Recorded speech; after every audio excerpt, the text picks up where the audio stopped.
Welcome back to another edition of our Quick Points on Parenting. I'm Dr. Stuart Elleridge, and this is my wife, Janet. This video teaching is on how to get your toddler sleeping through the night. Obviously, it is best if parents accomplish this sleeping through the night thing during infancy. If this is not the case, though, the challenge is tougher, but certainly not impossible.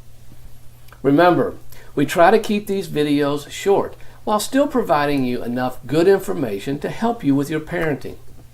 To get a lot more information, you can go to our website, teachpassionateparenting.com. The video teachings can be found on the website or on Teach Passionate Parenting Facebook page. So, for those unfortunate parents who still have their toddler waking in the night, the first step is to understand the long-range importance of their child sleeping through the night in their own bed. Children who never learn to sleep through the night in their own bed suffer from fatigue, excessive tiredness the next day. These children have more behavior problems. They can appear inattentive and hyperactive, similar to a child who has attention deficit hyperactivity disorder or ADHD. Children who get up in the middle of the night to climb in bed with their parents disrupt their normal sleep pattern and are not as rested the next day. Here is the technique we use to get a toddler sleeping through the night. We know now there's going to be parents those especially who practice permissive and helicopter parenting, who are going to believe that this technique is just too harsh. But I promise you it works, and no child has ever suffered psychologically from using it.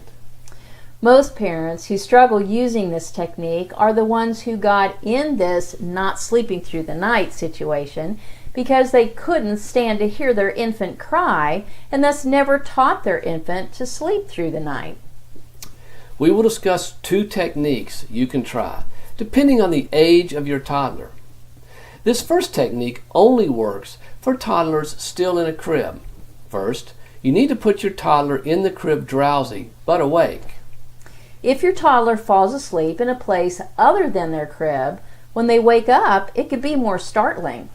Besides, learning to fall asleep in their bed at the first of the night helps teach a toddler to fall back asleep if they wake up during the night.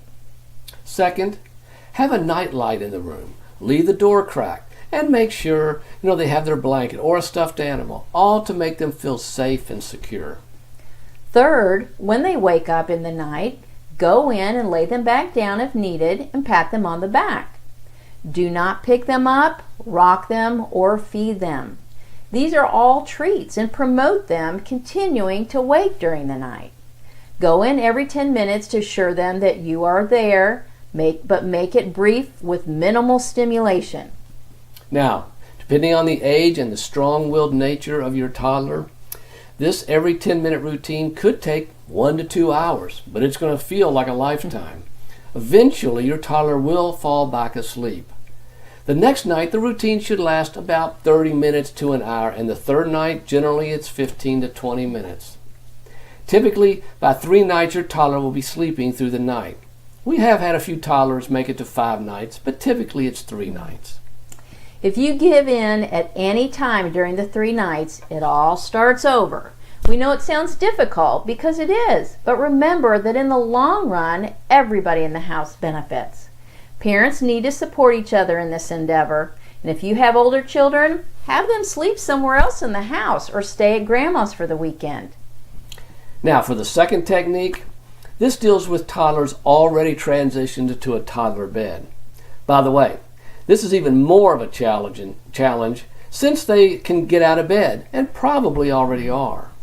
First, address any fears they might have and have the nightlight and security blanket in the bed. Second, each time they get up, you will have to take your toddler back to their bed. You will need to be stern about them not getting out of bed. It's okay at the beginning of the night to sit with them or lie with them until they fall asleep in their bed. But eventually, you need to wean this down to leaving when they are drowsy but still awake.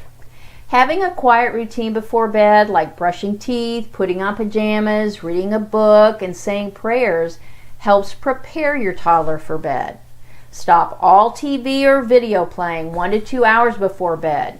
These are too stimulating and prevent a child from settling down to sleep.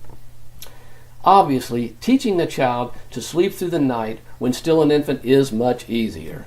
But that topic was discussed in our last video. We welcome your thoughts on this challenging topic, and good luck.